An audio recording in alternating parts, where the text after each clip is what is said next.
La scène était prête à Turin pour une nuit monumentale de football en Ligue des Champions.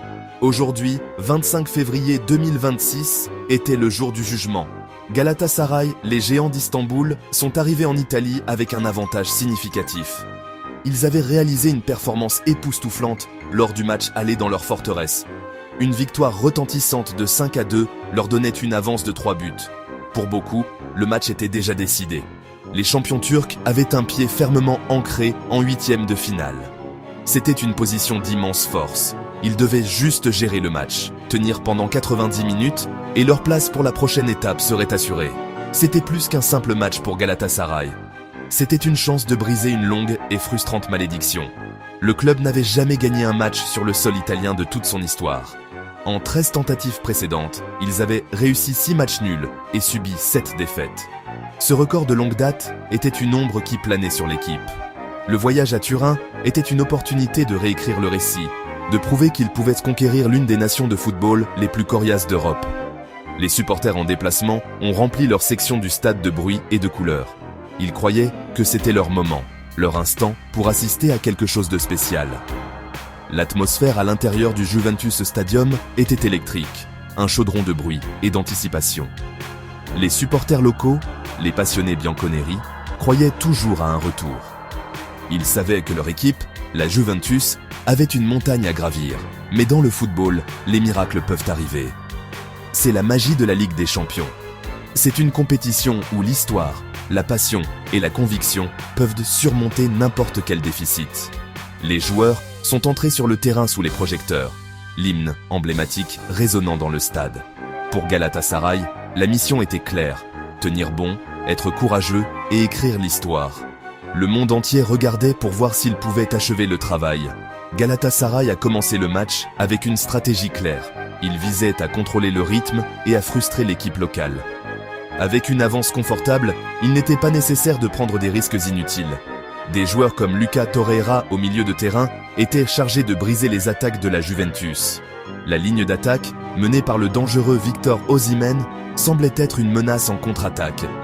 Les premiers échanges furent tendus, une partie d'échecs entre deux géants européens. La Juventus pressait, poussée par le rugissement de ses supporters, tandis que Galatasaray restait organisé et résolu.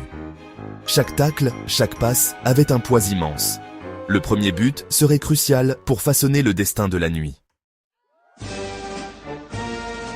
La Juventus savait qu'il leur fallait un but rapide pour raviver leurs espoirs de remontée, et ils ont attaqué avec une détermination implacable. La pression a commencé à s'accumuler sur la défense de Galatasaray.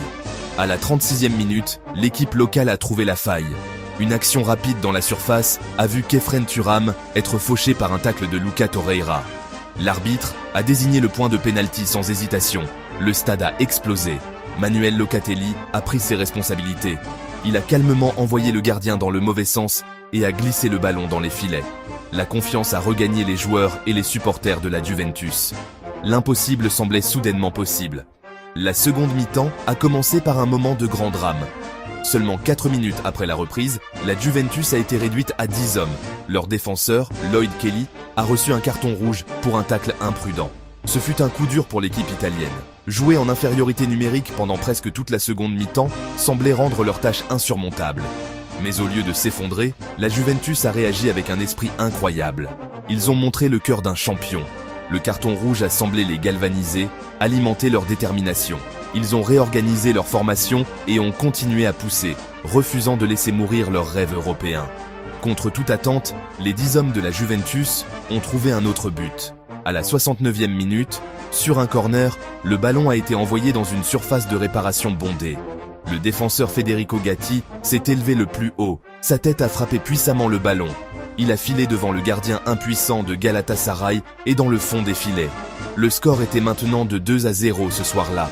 Le score cumulé était de 5-4. La tension était insoutenable. Galatasaray, qui avait semblé si à l'aise, paraissait maintenant vulnérable. La foule locale a encouragé son équipe, sentant qu'une remontée historique était vraiment à portée de main. L'impensable s'est produit à la 81e minute. La Juventus, jouant toujours à 10 hommes, a achevé sa stupéfiante remontée. Une autre attaque, un autre moment de chaos dans la surface de Galatasaray, et Weston McKennie était là pour marquer le 3e but. Le stade a explosé dans une frénésie de joie et d'incrédulité. L'équipe locale avait marqué 3 buts sans riposte pour égaliser le score cumulé à 5 partout. Ils avaient effacé l'avance de 3 buts de Galatasaray du match aller, tout en jouant à un homme en moins pendant la majeure partie de la seconde mi-temps. Ce fut un témoignage de leur résilience et de leur esprit combatif. Le coup de sifflet final a retenti sur le temps réglementaire, envoyant un match vraiment époustouflant en prolongation. Au début de la prolongation, l'élan était entièrement du côté de la Juventus. Ils avaient réalisé l'impossible en égalisant le score avec seulement 10 joueurs. Galatasaray, en revanche, semblait ébranlé. Leur avance confortable avait disparu et ils faisaient face à un désastre potentiel. La première période de prolongation fut une affaire tendue. Les deux équipes ressentaient le coup physique d'un match éreintant. Les occasions étaient rares et espacées, alors que les joueurs se battaient pour chaque centimètre du terrain. La Juventus continuait à défendre avec courage, tandis que Galatasaray essayait d'utiliser son avantage numérique pour reprendre le contrôle du match et trouver une faille dans la défense italienne résolue. Juste au moment où la première mi-temps de la prolongation était sur le point de se conclure, Galatasaray a trouvé son moment de magie. À la 105e minute, Barış Alper Yılmaz, qui avait été une menace constante, a trouvé un espace. Il a délivré une passe parfaite dans la course de Victor Osimhen. L'attaquant nigérian, une recrue star pour le club, a montré sa classe. Il a pris une touche pour se positionner, puis a tiré un tir clinique dans le but. Ce fut un coup de poignard au cœur de la Juventus. Les joueurs et les supporters de Galatasaray ont explosé de joie. Ce but crucial à l'extérieur signifiait que la Juventus devrait maintenant marquer 2 buts de plus pour gagner.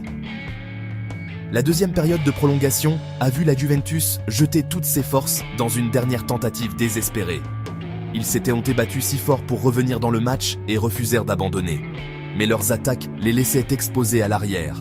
Les joueurs de Galatasaray, maintenant remplis d'une confiance renouvelée, ont défendu avec acharnement. Ils savaient qu'ils étaient sur le point de réaliser quelque chose de vraiment spécial. Le temps s'écoulait, chaque seconde semblant une éternité pour les supporters turcs. Les 10 hommes de la Juventus continuaient de presser, mais leur énergie s'épuisait. La défense de Galatasaray tenait bon, dégageant chaque centre et bloquant chaque tir. À la 119e minute, alors que la Juventus engageait tout le monde à l'attaque, Galatasaray a scellé sa qualification historique. Une contre-attaque rapide a pris la défense locale épuisée au dépourvu. Cette fois, c'est Wilfried Singo qui a délivré la passe décisive. Il a trouvé Barış Alper Yılmaz, qui avait été exceptionnel toute la nuit. Yılmaz n'a pas commis d'erreur, marquant le deuxième but de Galatasaray en prolongation. Bien que la Juventus ait gagné le match 3-2 ce soir-là, le score cumulé final était de 7-5 en faveur de Galatasaray. Le coup de sifflet final a confirmé une glorieuse défaite pour les champions turcs, une défaite qui avait tout l'air d'une victoire. Cette qualification était plus qu'une simple victoire. C'était un moment marquant pour Galatasaray. Pour la première fois dans la longue et glorieuse histoire du club, ils avaient décroché une victoire sur le sol italien. 13 tentatives précédentes s'étaient soldées par un échec, mais en cette nuit à Turin, ils ont enfin brisé la malédiction. Même s'ils ont perdu le match 3-2, les 2 buts cruciaux marqués à l'extérieur en prolongation leur ont assuré une victoire cumulée qui restera gravée dans les mémoires pour des générations. Ce fut la nuit où ils ont conquis l'Italie. Ce fut une performance alliant technique, résilience et un esprit inébranlable, définissant un nouveau chapitre pour le club sur la scène européenne. La victoire a également marqué le retour de Galatasaray sur la scène élite du football européen. C'est la première fois que le club atteint les 8e de finale de la Ligue des Champions depuis la saison 2013-2014. Après des années d'attente, les Lions sont de retour parmi les meilleures équipes d'Europe. Les statistiques du match racontent une bataille acharnée. La Juventus a tiré plus souvent avec 28 tirs contre 16 pour Galatasaray, mais l'équipe turque a su concrétiser ses occasions au moment le plus crucial. Des joueurs comme Victor Osimhen et Barış Alper Yılmaz sont devenus des héros, leurs buts en prolongation gravant leur nom dans la légende du club. Les scènes au coup de sifflet final étaient émouvantes. Les joueurs de Galatasaray se sont effondrés, épuisés, mais fous de joie. Ils ont célébré avec leurs milliers de supporters en déplacement, qui avaient créé une atmosphère incroyable tout au long de la nuit. C'était une victoire pour eux, autant que pour les joueurs sur le terrain. C'était une récompense pour leur loyauté et leur passion inébranlable. Pour le club, cette qualification apporte non seulement du prestige, mais aussi des récompenses financières importantes. Elle renforce leur position et leur permet de continuer à construire une équipe capable de rivaliser au plus haut niveau du football européen. Pour l'avenir, le chemin ne sera pas plus facile. Galatasaray affrontera désormais l'un des deux géants anglais, soit Liverpool, soit Tottenham, en huitième de finale. Ce sera un autre test énorme, une autre grande soirée européenne. Mais après leur performance historique à Turin, cette équipe de Galatasaray croira que tout est possible. Ils ont montré qu'ils avaient la qualité et le caractère pour surmonter l'adversité. Ils sont revenus du bord d'un effondrement dramatique pour s'assurer une victoire célèbre. Cette nuit à Turin n'était pas seulement une qualification, c'était une déclaration. Galatasaray est de retour et ils sont prêts à rêver grand en Ligue des Champions une fois de plus.